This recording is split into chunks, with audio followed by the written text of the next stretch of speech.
All right, so we are at happy hour with me, Eileen Cook, on May 22nd, having a joyful time with technology. So we are hoping this will work. So a little check-in. Some of us are sick and horrible. Some of us are making progress, but slow. And for me, I am enjoying the sunshine and hoping to... Yeah, hard not to. I was just on the line until I remembered what time it was.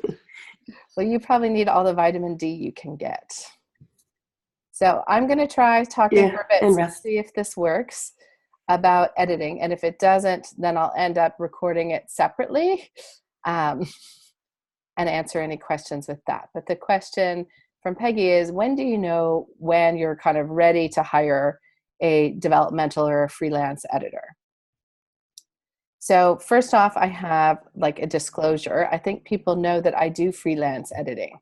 So I'm probably not completely unbiased in that point of view. So putting that out there first. Secondly, which might seem odd for someone who's saying that they do freelance editing, the first thing I would say is you do not have to hire a developmental editor. So some of that is going to depend. So let me just start with like why you might want to hire one. So if you are planning to indie publish at all, I would strongly encourage you to hire an editor, both a developmental editor and a copy editor, because you want to put out the very best product that you can.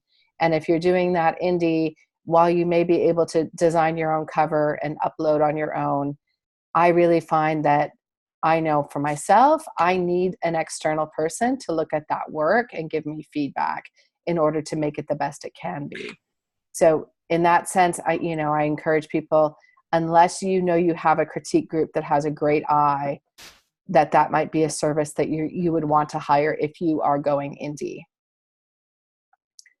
Now, if that was going to be my question. Yeah. If you have, really strong critique partners and you've had several, you've had lots of input along the good beta reads from other writers, not just random reader folks, whether that's feedback to sort of, I don't know, troubleshoot the manuscript if there are issues. I think it can be. I mean, and again, I say that might seem weird coming from someone who does freelance editing, but yeah, I don't think you have to do that. You may need a copy editor, again, depending if you've got people who are willing to be that kind of very detailed kind of eye on, no, that should have been a semicolon, that kind of stuff. You may still want to be hiring a copy editor if you are going indie, but you don't have to. Again, anytime someone says you have to, that's probably your first clue right there. You shouldn't take their advice. Anytime it's like I have to. My dogs are now fighting at my feet because they think I'm down here to play. So if you hear growling, it's not me or my stomach, it's my dogs. Oh, sure. Sure, it is. That's my story, and I'm sticking to it. So what I would say is, what's the benefit of hiring one? I think it's a couple of different things. Someone who does freelance or developmental edits, hopefully, if you're hiring the right people, they're people who this is a lot of what they do. They're reading, they're offering feedback. And if you don't have a really solid critique group, you might need someone who's got that eye. They also may have time when your critique group may not have the time. They may have a fresh eye. So for example, if you've been through multiple versions of your story, sometimes it's really helpful to get someone onto that who hasn't seen it before. And the benefit of that is, if I have read Peggy's book in different iterations as she's gone along, so I read part of draft 1 and I saw some of draft 3, and now I'm her critique partner and she's like, okay, I'm done, and I'm reading her final draft. The challenge can be is, because I have seen multiple versions, in my mind, I may be blurring those versions together. So I read a scene and I think, of course I know why this character did that thing, because the character has this family dynamic. but it's possible that that family dynamic was in version 1 and has been taken out in version 3. And by the time I read it, I think I remember why the character did it, but it's not actually in the story anymore. So again, does that have to be a separate developmental editor? Not necessarily, but you should keep, if you have some really solid beta readers, keep one in the back corner to read the final version, and as a person who has possibly not seen any other version. So they're going to be reading it as would a brand new reader. So you don't have any, I hesitate to use the term contamination, but that's probably the best term I can think of, where you're blurring versions together. And for example, I do that even in my own work. Like I've had stuff where, oh, sorry, you were saying? No, just that's always what I've done. I move around. Like I'll have, well, I mean, things have changed for me recently, but if I had a critique partner that was looking at early drafts in different, bits, and I move towards refining it, I'm getting fresh eyes, fresh readers, and not going back to the same ones over again. But I still wonder whether you can rely on almost anybody's opinion. I don't know. I'm feeling very low, because I just found out that I did not win or final in about, I mean, they've been piling up by like 6 or 7 different contests that I entered over since last. So I'm having a kind of a crisis thinking, what's wrong with my stories, basically?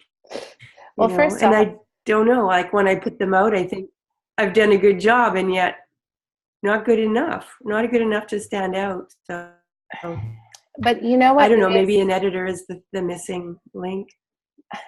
So here's what I'd say. I think a lot of people go with a developmental editor because they do want fresh eyes, a different perspective, maybe someone who's, doing a bit more reading, who might know the genre, who can provide some feedback. And again, sometimes, not that I think that I'm mean, because I think I'm quite nice when I do edits, but I do recognize like people are paying me to do that, which means me saying, you're doing a great job, thumbs up, is nice, but may not be helping. So I'm definitely as picky as I can be, because I figure people are paying me to be picky, and they can freely ignore anything that I say, but I would rather be picky than not picky enough. Having said that, I just have to cycle back to, I would not assume that it's your stories. This is quite possibly the most subjective business out there and running. I just recorded yesterday an interview with my agent, Barbara Powell, which is going to be a masterclass here on the Academy in June, once I get it all edited and pretty. And one of the things that she talked about was just how unbelievably subjective things are. And it's so hard to divorce yourself from that. So, I mean, I don't know how the contests you entered work, but often there's a very limited number of judges. There's just, maybe 1 to maybe 4 or 5. So you may have had, if it was a larger group, it can be one person who loves your story, one person who hates it. And as a result, your score is middle of the road and you get passed over by someone else. Yeah. Well, that's always what happens. I mean, you never really get the feedback. Yes. Right. And again, in terms of RWA. Yeah. Certain RWA chapters will give you your score sheet and quite a bit of feedback. And my scores was always very spread. Someone liked it, someone obviously didn't like it, and there'd be some middling score. And whatever the total was, it just wasn't sufficient to get, over the, and, but I guess I figured after that many contests, could I just final once? I don't know. I just feel like between that and no sales, that there is something. I mean, I have reviews, and some people really like my books, but I don't know. What does it take to become more popular? I don't know. I don't know, but if you figure that Okay. out, I want to know bad. um, it is so subjective. I mean, and it's hard to say what that is. And I do think sometimes an external or developmental editor can give you some feedback, and there could be different things going on. So sometimes I have a very distinctive voice that shows up in my fiction, and it tends to result in people either really quite liking it or really not liking it. So for example, the ending to my book with Malice was quite funny for me. When I was in Montreal, I was doing these school visits, and I would have some teens who would come up to me and be like, this was my most favorite book I read all year. I loved the ending. It was so different. And I love that you didn't take the easy way out. And I had other teens who came up to me who are like, I hate you. This is the worst ending I ever read. One girl was like, you ruined me for reading for weeks. It's like, wow. A good thing. At least you had an impact on her. Yeah. So, I mean, I do think sometimes there is an element of some things that may be more general, or I don't want to say bland, but maybe more generally liked. But sometimes if you're taking a stronger voice, you may have those stronger opinions where you have people who love it and then people who hate it. For me, as weird as it is, I would rather have that diversity than I would rather have, 50 people love it and 50 people hate it than to have 100 people be like, yeah, I mean, it was all right. It was good. I liked it. It was fine. Like that for me would feel. Well, one of the things I worry about. Things I worry about, and I'm not sure any editor can help with this, is whether you can have a greater impact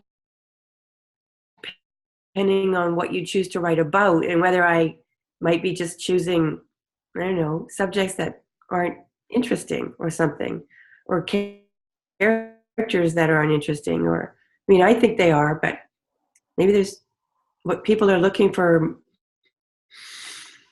I don't know, something like a bigger hook or something. I keep thinking there's something people want in general in their fiction that maybe isn't my thing. I don't know. And then things come around and go around. Those things change. There's certain things that just become a zeitgeist. Like right now we are in the age of the psychological thriller. And, all the books that are out there are all, focused on this kind of psychological thriller aspect is very, very popular. And people are liking the unreliable narrator. But I have no doubt that that is going to shift in the same way that for a while, if you were writing chick lit, people ate it up with a spoon, and they loved that very personable, very, first person point of view, funny. And now that's a very hard sell. Personally, I think humor is going to come back around in this age of Trump and horrible news. I think we're going to see humor come back to favor, but it certainly fell out of favor for a while. So what to look for in an editor? You should feel free to ask for references. Anyone who's doing this should be able to provide you with a list of people who have used their services and can comment on that. Most developmental editors that I know will do a couple pages for free, so you can sort of see what their style looks like, and that should be helpful. You certainly should be asking questions like, how much is this going to cost? What's the time frame that this is going to take place in? Because you're going to want to find an editor that's working for you. And you can spend tens of thousands of dollars on an editor. I know some out of New York to do a full manuscript is about $11,000, which is a lot. Really? And I've seen it as low as $1 a page, which is really low. That's low. For the amount of work that it is. Yeah. When I see $1 a page, I'm wondering what they're doing, because they must be earning a nickel a day. It's a lot of work for me. It's not my same reading speed. If I'm reading for editing, I'm reading slower. I'm going back. I'm making notes as I'm reading. And then I'm trying to synthesize that all into an editorial letter that is saying, these are things you might want to take a look at. One of the things that I take for myself around editing, and that I would encourage other people to look at, is it is not my job to tell you how to fix your manuscript. It's my job to tell you, here are some areas where I think you have some challenges, and here are maybe some suggestions about how you might want to look at those things. But a good edit is also about you thinking about what your story is about. So just a personal example, I had one instance where the editor came back to me and said, I think you need to cut this particular character. And I was horrified because I loved that character. And to me, she was critical to the story and how it unfolded. So in the discussion with the editor, I asked, what's going on? And it was, for her, the character she wanted to cut, she felt was too similar to another character. So the problem wasn't necessarily the character. It was like, I feel like these two characters are blurring together. So then for me, I can make the decision about how do I want to do that. So I actually want to keep the character in, but I want to make that character different enough that it's not confusing for the reader or doesn't feel repetitive for the reader. So again, when I'm editing, I might say, I think you need more dialogue in this piece, because what I'm finding is I'm getting lost in the narration and I'm feeling like we're spending way too much time in this character's head. And I would rather see this debate happening on the page between her and her best friend versus her and her mind thinking, always thinking. Now, as the writer, you may come back and be like, no, I want this to be internal. Like, I want the bulk of the book to be this way. But then that is a challenge, that you're going to need to break up the narration in some way in order to possibly keep the reader focused and interested, if that makes sense. So I would be asking the editor for references, timeline expectation, costs. I would be asking if they read in your genre. So for example, I don't edit erotica. And that's not because I don't like erotica or I think, people shouldn't write erotica. It's that I don't read enough erotica to be able to comment in what I think of as an articulate way. So I would not know if something was a cliche because I don't read enough in that genre to know that.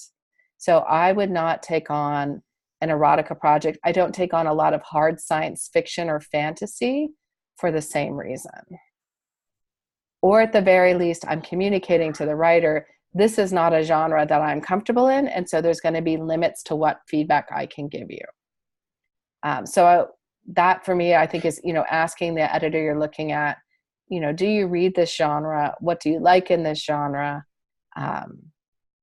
Will help you make sure you're getting someone who's a good fit. And you certainly should be able to add, be exchanging some emails or a chat or something about your story so that you really feel like you have someone who understands what it is you're trying to do. I think that can go a long way. I hope my dogs don't see your cat or we're just going to have a battle.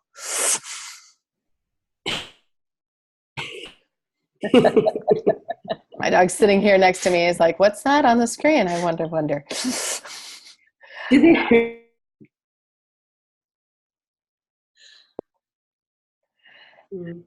Other questions about editing? Yes. Like, you really should have your manuscript as far as you feel you can go with it before you want to get an editor. But what if you have a challenge where you're trying to finish a complicated story and you feel like you need some expertise versus just a critique partner with some of the structure, tying together some difficult weaving of timelines or that sort of thing? Is there a point that developmental editor involved? So I think it's a complicated answer in that in some ways it's going to come down to what are you willing to pay for? So I have done edit Right. projects on manuscripts that were in very early versions, and similar to what you're saying, the authors come to me and said, I'm really struggling. In one case, it wasn't even finished. So, the author was saying, I don't know how to finish this book. I only have about 3/4 of the book done, but I want your feedback before. She's like, I just don't want to keep writing and revising until I feel like I have some more clear direction. And that's where I feel like I am. Yeah. So for me, I read that manuscript and I was less concerned about things like repeated words or, certain things. And I kept my focus much more on bigger picture kinds of things. And we had a big discussion around like, I think you could probably have, 3 different endings to this, depending on how you want to set up the structure. So you could do A, B, or C, and here's what you might want to think about with those.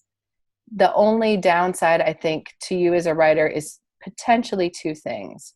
One is you then may want another editor to read it when you finally do have it as far as you can get it, which means you'd be paying, in essence, twice, which I think is why we often say, get the manuscript as far as you can get it.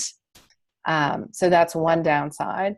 And 2, if you don't, what's the word I want to use? If you don't have a sense of your own voice or what it is you really want to communicate, I think you can be vulnerable to someone shifting your story. And that's not even just an editor. That can happen with a critique group as well. And, the problem, whenever you ask another writer about your story, it is really hard for me not to default to some degree to, here's what I would do if I was writing your story. Yeah. Which may not be what you want to do when writing your story. Oh, that's great. And then kind of running with it, right?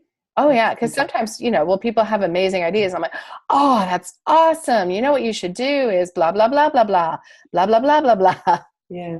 And they're like, oh, and if you're very vulnerable, sometimes you start thinking like, oh, well, that person has written more than me, or that person, is further ahead in their writing journey. So even though that doesn't feel like what I thought I wanted to do, they must know better than me and can lead you to changing your story in a direction that was actually something you never wanted to do. So if you are hiring a developmental editor earlier, I would really be wanting to have a conversation with that person beforehand. Because, for example, Peggy, I would want to know things from you like, what's the tone you're trying to find in this book? Like, is this supposed to be serious? Is this supposed to be like action-packed? Is this supposed to be kind of slightly sarcastic and funny? Like, what made you want to write this story? What's the drive? Even if those answers for you are somewhat vague, that can just sort of help me set my whistle to what I might expect in the manuscript, and then hopefully give you feedback that is more targeted to what you're actually trying to write. But you need to make sure that you're able to separate this person's opinion, which fundamentally at the end of the day, I would argue, without sounding cocky, like I think I have a better than average opinion. I read a lot. I pay attention to the business a lot. I, have written a lot of my own things. Like I feel like I am an educated reader. So yeah, I think my opinion is, quote unquote, worth something. But having said that, it is fundamentally still my opinion. And I try and stress that with everyone. Like, as much as I do try and take out my bias and my own things, for example, I was working, one story I was working on for someone where we had a few discussions around it was a romance, and I enjoy reading romance. So it wasn't that it was an issue. And it was a historical romance, which I also quite like. I love historical novels. But there was a lot of rape as a sexy thing. So, a female character who is kidnapped by someone, and he's, it's a rape relationship that eventually turns to love. And I just, and that shows up in romance. This is not like this is one thing that only she's doing. Like you will see this kind of trope come up in romance. But for me, it is just, it makes my feminist heart just squinge. Like I really struggle with that. Like, you know, I get the idea of like, there is something sexy about, you know, to some degree being a little overpowered, or, you know, he's so in control. Like I get the sexy appeal of that. But at the same time, the idea that, you know, eventually you're like, yeah, sure, he kidnapped me from his father and has kept me locked in a dungeon, but he's kind of hot now that I think about it, for me was really difficult. And so, you know, I was fighting the urge, like I'm wanting to take that out. And, you know, not that I want him to be like this total consenting pirate, like, may I now touch your breast, Miss So-and-so, said Pirate Blackwell. Like, you know, I didn't think it was going to be that kind of fuck, but it was still for me a challenge to offer feedback on that because of my own personal bias with it. Yeah. And that's what my dog has to say about that. So, other questions about editors?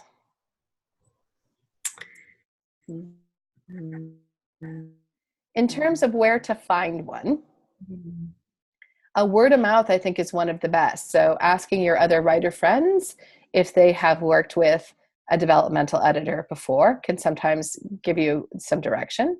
If you like going to conferences, asking the speakers if they know, like if you have a speaker that you really resonate with, do they know any developmental editors, or do they offer developmental edits, can be a great way to go.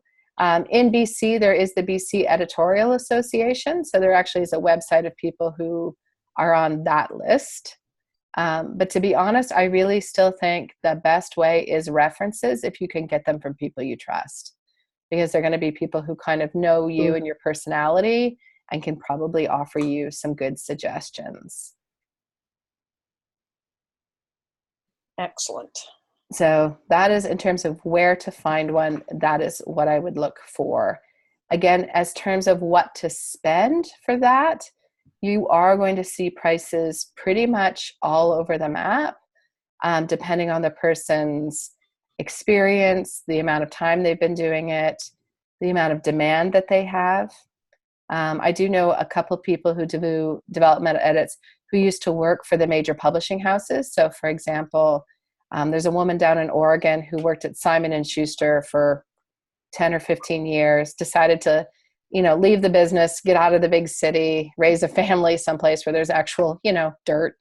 And she offers developmental edits, but she's fairly expensive. And, you know, part of her thing, I'm sure the appeal is, you know, she's someone who was an editor for 15 years at a major publishing house. So people, I think, are willing to spend more for that than they might be for someone else. I do think if you're going the very bottom of the price range, you're running the risk that you're maybe not getting what you're looking for. And you can also ask for clarity as to what you get. So, for example, are they doing line edits? So as they're reading, are they making notes in the manuscript? So I make notes as I read, as I go through. So I'll say, you know, hopefully good things too. So I might put like, haha, loved this line. This made me laugh. Or I'm confused with this line. I don't understand what you mean. Or I might reword things, or I might highlight, did you realize you had looked 4 times in this paragraph? So I'm doing those kind of comments as I go through. Other people are just doing an editorial letter, which isn't wrong. Like, I'm not saying like, and I do it right. I'm just saying that they're doing an editorial letter. So they may have something like, be aware you have a lot of instances of repeated words. And that just means there's a little bit more work for you to do in terms of then going through your manuscript and looking for those examples. But again, I don't know. I've had both kinds. Yeah. You did one of mine, right? Yeah. And I also had one done by someone out at UBC at the school. And that was a long editorial letter, very comprehensive. That one. I'm not saying I didn't, but I do also learn a lot by the line edits. I often need to see It's specific more, examples. yeah, and it helps me develop if I can see exactly where I've gone wrong or how I might deal with that differently. And I actually learn a lot by going through those, even though they might be small items and repetitive. I find that I'm able to integrate those kinds of lessons somehow easier. The other Well, kind, problems yourself completely, and it can be kind of intimidating, I think. oh, and for clarity, I think I've cried every single time I've gotten an editorial letter. Because Oh, every good. time, yeah, I get one, I think, oh my God, now they're on to me. Now they know I can't actually write. Um, so for me, it's a very, discouraging thing. And I also know every single time I get an editorial letter, my first thought is, I have no idea how to fix that. Mm-hmm, mm-hmm. I'm doomed. I just have to trash this novel and start over, which is not a very particularly good feeling. But of course, usually when I sit on it for a day or two, then my brain starts coming up with solutions. I could, do this, or Even I if wonder you about don't this. want to. Yes, even if I'm just like, that editor is clearly an idiot. Mm. I start thinking like, maybe they're not quite as, it's like parents. You get older and you were like, my mom is so stupid. She doesn't know anything. And then like you turn 30 and you're like, my mom was a genius. Like, how did I not know that?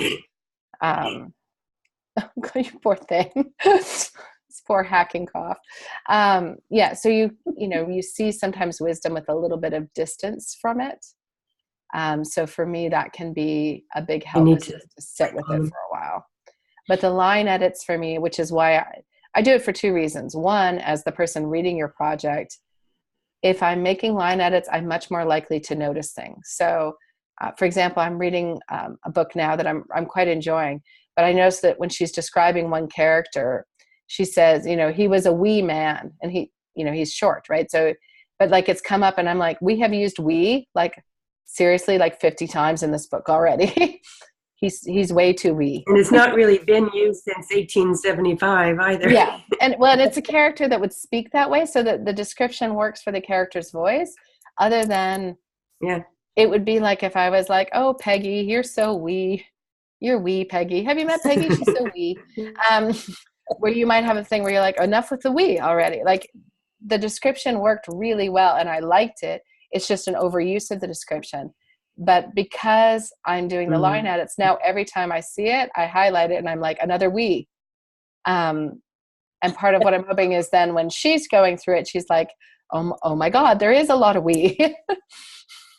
And now it's just fun to say.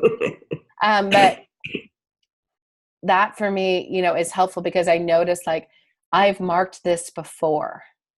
And then I start thinking, I've seen that again, or I'll notice like this is, I think, the third or fourth time that I've marked. For example, a lot of times in dialogue, I'll see where there's a lot of dialogue going back and forth. Eileen said, Peggy said, Eileen said, Peggy said. And I'll be like, I have no visuals in this space. It's just these two heads talking. I need you to give me some descriptions. And again, if I'm line editing, I'm noticing it there. And then I notice I'm making that same note again later. And that tends to sort of pop then in my head a little bit more. And I think that's one of such a good level, is because you're seeing it in your manuscript, and it's actually, you can't say, oh, that editor doesn't know what they're talking about. It's there in front of your face, and they've been highlighting it or annotating it. And so as you go through that, we're going back downstairs to my office somehow. It's because it made no difference to sit on the floor, and the dogs are driving me insane. Okay. So we're just going back to my office where I can sit in a chair like a grown-up person, because I'm basically The cat left. And I can't sit on the floor anymore. Yeah, I'm kind of I'm squirming a lot. I am too old to sit on the floor, people. Hard. I can lie on the floor, but sitting's hard. Yes. So we are just clicking that back in on the desktop. There we go. There we go. There we go. Can you still hear me, hopefully? Yeah, you're back. You were out for a bit there, and now you're back. All right, now for some reason, now I can't hear you. Why is that? Say something. There you Hello, go. are you there? All right. Let's try taking this out. There we go. Oh, all right, the I can hear picture's you. gone. Yeah, well, it's a complicated thing. There we are. Yeah. Stay lively, people. It's a very exciting world here in the Academy. So, all right. So we've covered, what to look for in an editor. The fact you don't have to look for an editor. Those are probably the big takeaways that I would want people to have in terms of when to hire. Again, it depends what you're willing to pay for. And again, I think there are times where I wish, looking back, I had paid for an editor earlier in the process to just perhaps save me some time and energy in trying to figure that out. But again, if you have the right critique group, you may not need that. You may have a group of people who can provide that service for you.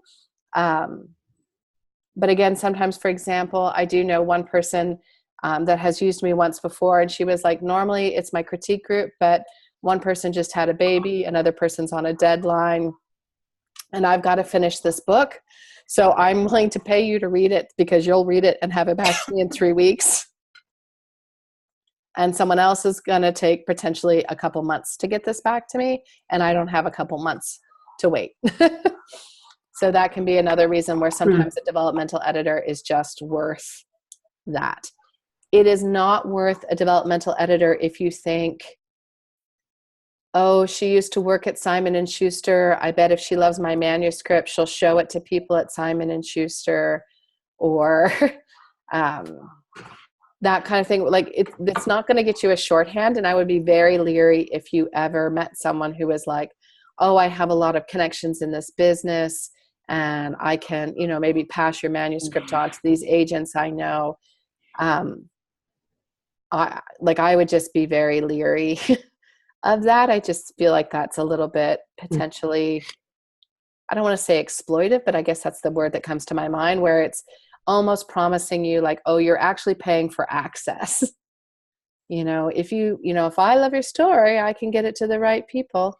Yeah. And that just makes me a little skeevy. Not that the person necessarily means it that way, but it could be taken that way. So it is a buyer beware situation. There is nothing, I can call myself an editor, but so can basically anyone else. So that's why I do think word of mouth or references are really useful. And again, not that that's the be all end all, but I do think that'll give you a much better idea. I actually took a couple. I was just going to say, so you said the price range was from, like the low end at $1 a page up to potentially $10,000, $12,000. What sort of mid-range? Reasonable. Well, I can tell you what I did is when I was setting my pricing, initially I wasn't as low as $1 a page, but I was definitely on the lower end because I just felt like I hadn't done it as much. And then as I did more, and I was like, okay, I need to kind of look at more at market rates. And so I just did a survey where I emailed a bunch of people that I knew did edits and sort of asked them what they were charging. And kind of the mid-range that I saw was between 0.012 per word up to is it per word? Per thousand? Per word. Or 0.017. And I'm at 0.13 is what I charge. So it just, for me. Per word. Is that right? Math, not my thing. I can do this on a thing, but I can figure it all out. And, it ends up being, depending on the length of your manuscript, usually somewhere between $900 and kind of $1,200 for most people. One person sent me a manuscript that was longer than the Bible. It was 182,000 words. Oh my goodness. Yeah, it was a little long. I thought I wrote long books. Yeah, no. And part of what they wanted help with was what can be cut. Like they just were having a hard time seeing what could be cut. And I suggested, I was like, this is just going to be so expensive. Why don't I do 100 pages? I would show you the kind of cuts I'm going to make. Then I'm going to send it back to you, and I'm going to encourage you to look at those 100 pages and see what you can take going forward, because you started to see there were a lot of similar cuts. I was like, do that. You would. Yeah. Oh, and there was a lot of things like cutting cutting a lot of softener words, like I walked fairly quickly, or I'd be like, let's just say I walked quickly. Let's take the fair right out of it. So, I kind of made a list of those kinds of things. And I was like, why don't you take that, do the next round, and then come back to me and I can read it again. And in fact, they got it down to 130 some thousand words. And I still cut a whole schwack because I'm a ruthless, mean, heartless person. But it saved them a lot more money than it would have otherwise. But there's so much you can do on your own if those are the kind of problems you're having. I mean, there's infographics on Pinterest that show you, to check your manuscript for this and for this and for this, and so those softener words and other kinds of things that you can certainly go scan into your manuscript. You don't, again, like I always say to people, you don't have to use an editor. Sometimes it's just a case of people are like, I just would rather pay you to do it than do it myself. And that's fine. To be honest, I've paid people to clean my toilet because I don't want to.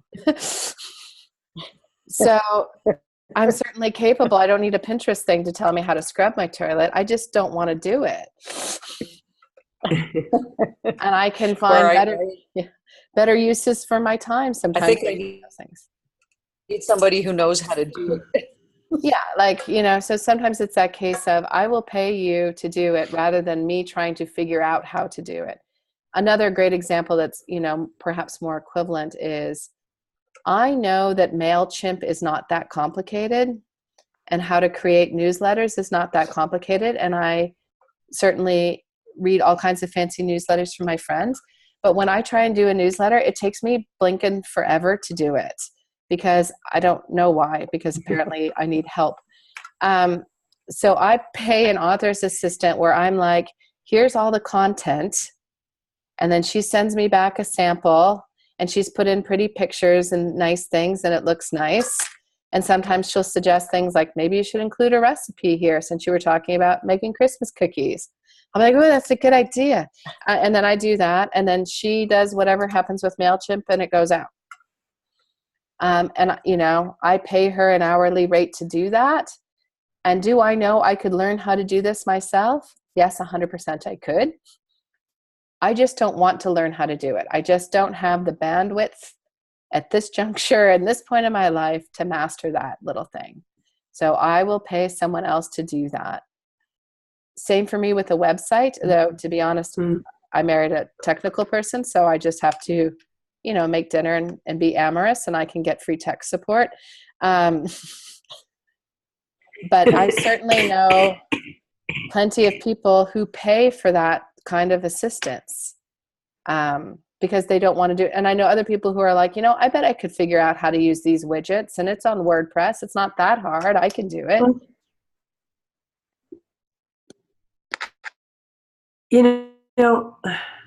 I'm the kind of person that thinks that I can figure out how to do everything myself, but it's very time consuming, and mailing lists and newsletters, or whether it's a website or whether it's something else about social media or advertising, or so many you need to do. And I keep taking on all these tasks, and then each thing involves webinars and reading and experimentation and struggle. So it takes a long time. And I'm wondering whether, the entire thing would and devoted it to being a better writer instead of feeling so shattered all the time, you know? I do think there's a real benefit to figuring out where's the Probably. best use of your time. And I'm constantly doing that myself. But it's, I mean, a good example I can give for my own thing is I do a lot of school visits. And early last year, like I have said for years, what I need to do is make a list of all the school librarians in the Lower Mainland, get their emails, and then do a mail out at the beginning of the school year that introduces them to me again, has a couple quotes from libraries that I've spoken at, a couple comments on the kinds of talks I could do at their library. And I've said that for 1,001 years. But I never do it because I know it's going to take me time to go on all these various different school websites and call and say, what's the name of your school librarian? Does she have an email I can contact her at? And I just didn't do it. And finally, I knew someone who did author assistant work. And I said, can you do this thing for me? And it ended up costing me, I think it was like $170 of her time, where I got this fancy Oh no, that's spreadsheet. all. That was it, right? Like, and I got this fancy spreadsheet with like, here's a list of the schools and the school librarians' names. I did a mail out, and I booked a lot more school visits this year than I have in the past. And those school visits, I mean, one school visit's $250. So I paid for that time. And I just think, how many years have I said, I should make a list of some of the new book blogs and approach them.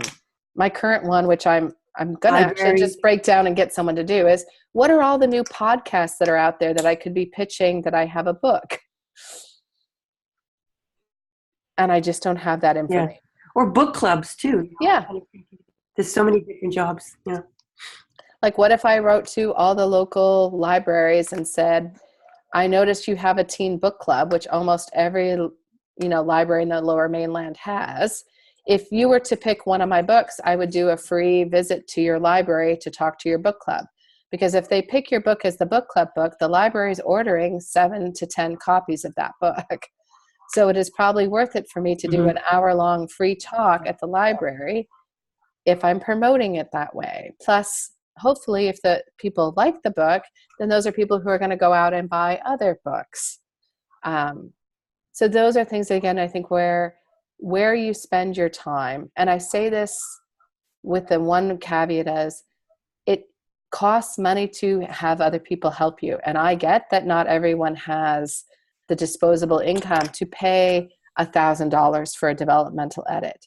Not everyone has $170 to have somebody else make them a mailing list, or $30 for someone to take the content they came up with and make a newsletter out of it because they're too lazy to figure out how to use MailChimp. Don't know who that could be. Could be me. Okay. So, but for me, I will pay for that to have that done. And I'm in a fortunate enough position, at least, that I can do that. And I think that's often for an editor is I would never want anyone to feel like I don't have the money to do that. So therefore I'm never going to be able to get further ahead with my writing, because that is simply 100% not true. You may have to work harder to get a tighter critique group. You may have to try different critique groups.